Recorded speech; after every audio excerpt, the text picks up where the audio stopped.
Prefeitura de Manaus decretou situação de emergência aqui na capital por conta da descida acelerada do Rio Negro. Ao vivo, quem traz todas as informações para a gente é o meu xará, Luiz Henrique Almeida, que já está aqui na tela. Bom dia para você, meu irmão. Conta toda essa situação para a gente.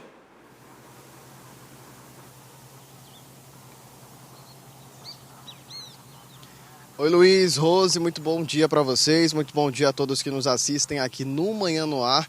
Situação cada vez mais complicada aqui na nossa região devido à seca dos rios e por esse motivo, nessa quarta-feira, o prefeito de Manaus, Davi Almeida, anunciou pelas redes sociais o decreto de situação de emergência que a capital passa a viver, se juntando também aos outros 61 municípios do Amazonas, tendo em vista que o governo do estado já havia sinalizado essa situação de emergência na grande parte dos municípios aqui do estado devido a essa situação. Por isso, existe uma estimativa de que cerca de 93 comunidades ribeirinhas, rurais, não ribeirinhas e áreas destinadas também à pesca, áreas urbanas aqui na capital amazonense sejam atingidas quando a cota do Rio Negro chegar a 16 metros. E na prática, o que esse decreto de situação de emergência ele acaba ali trazendo? Que a partir de agora, então, o município ele tem um tempo menor, acaba sendo mais reduzido para receber os auxílios e verbas federais para que possam ajudar a minimizar os impactos que a população vai viver até então. Vamos ouvir agora o que disse o prefeito de Manaus, Davi Almeida. Amigos, boa tarde. Estou aqui ao lado da doutora Mônica e em virtude da severa estiagem que afeta todo o estado do Amazonas, eu assino nesse momento um decreto de emergência com duração de 180 dias para que a gente possa fazer as tratativas para atender as demandas das populações que serão atingidas por essa estiagem.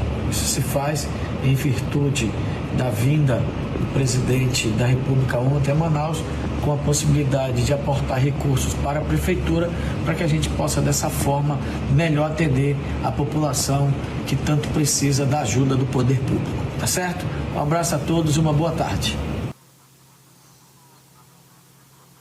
Pois é, uma medida importante para que os recursos destinados pelo governo federal possam chegar de forma mais rápida à capital do Amazonas, para que toda a ajuda humanitária, como o envio de purificadores, por exemplo, que já vem sendo realizado também em outras regiões aqui do nosso estado pelo governo do Amazonas, envio de cestas básicas, toda essa ajuda humanitária que já vem sendo feita já há algum tempo e também no ano passado, mais ou menos nesse mesmo período, também possa chegar ainda mais rápido a essa população. A gente também traz agora a situação do Rio Negro aqui na capital amazonense. O nível mais atualizado que nós temos é de ontem, quarta-feira, dia 11 de setembro de 2024. De acordo com a medição do porto da capital amazonense, o nível do Rio Negro estava em 17 metros e 21 centímetros. Ele teria baixado ele baixou, na realidade, 26 centímetros do dia 10 para o dia 11, então há uma variação de que também hoje, assim que esse nível for divulgado pelo Porto de Manaus, também possa ser mais ou menos de 26 centímetros. A medição ela geralmente ocorre por volta das 7 horas, 7h30 da manhã, e ali em torno das 8 horas da manhã, qualquer pessoa pode acessar o site do Porto de Manaus para verificar o nível do Rio Negro. E agora uma comparação que aí deixa a gente ainda mais preocupado. Aqui ontem, se o nível do rio estava em 17 metros e 21 centímetros, vejam só o nível no mesmo período do ano passado. Era de 21 metros e 47 centímetros, ou seja, do ano passado para cá, no mesmo dia, existe uma variação de 4 metros e 21 centímetros. É bastante coisa. A cota recorde também do Rio Negro, da seca dos rios do ano passado, foi de 12 metros e 70. Então a gente está aproximadamente cerca de 5 metros mais ou menos para alcançarmos essa cota dos 12 metros e 70, que foi o menor nível já registrado do Rio Negro aqui na capital amazonense. Então a gente gente percebe através desses números que a situação ela fica difícil cada vez mais e muito antecipada, tendo em vista que nesse mesmo período do ano passado o Rio Negro estava assim baixando, mas no nível não tão acelerado como agora no ano de 2024. Um outro problema também que vem sendo bastante divulgado e também direcionado o olhar da população tem sido as queimadas aqui na região amazônica. Um outro dado que a gente traz também é que do dia 1º de junho até o dia 9 de setembro, mais de 12.800 focos de incêndio foram combatidos pelo Corpo de Bombeiros do Amazonas. Então também uma outra situação muito difícil de lidar nesse momento, tendo em vista que a estiagem ela acaba causando menor incidência de chuvas aqui na região, às vezes algumas pancadas isoladas também. Na semana passada a gente até registrou em alguns momentos aqui na capital amazonense um pouco de chuva, mas depois parou e o ambiente cada vez mais quente, então deixando o cenário ainda mais propício para essas queimadas e também para a seca dos rios. A gente vai seguir acompanhando e, claro, trazendo novidades aqui na tela da TV A Crítica. Rose, Luiz.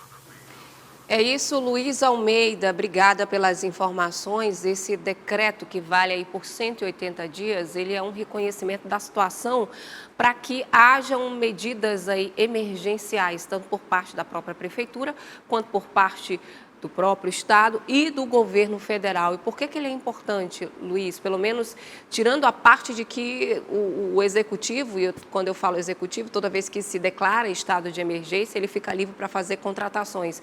Mas é porque existem muitas famílias que vivem na área rural de Manaus, famílias que vivem em comunidades ribeirinhas aqui nos arredores e que vão sofrer as consequências da descida do rio. Por exemplo, comunidade do Catalão, que a gente já mostrou aqui semana passada, uma reportagem que já começa a sofrer com abastecimento de água.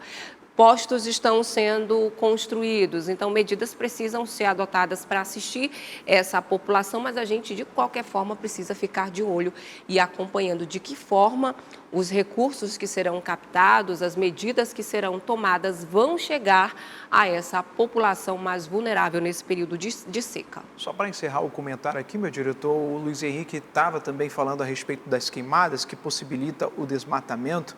Saiu uma pesquisa recente aqui do Boletim de Desmatamento e Ilícitos Ambientais.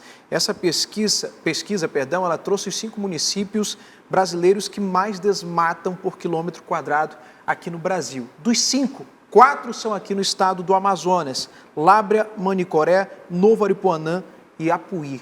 Então isso é bastante preocupante e é claro que há uma necessidade de medidas, como disse a Rosiane Chagas, medidas emergenciais para que essa fiscalização ela aumente. É preciso principalmente de pessoas para trabalharem à frente dessa fiscalização e a gente chama a atenção porque é algo que a gente acompanha há bastante tempo e essas medidas elas já tinham que ser adotadas de forma preventiva. Infelizmente, a gente não aprendeu a lição, né? E quando eu digo a gente, é o próprio poder público que deveria agir com antecedência. Quer ficar por dentro de todas as informações e da programação da Crítica? Faz o seguinte, se inscreve no nosso canal e ativa as notificações para não perder nada. Até o próximo. Tchau!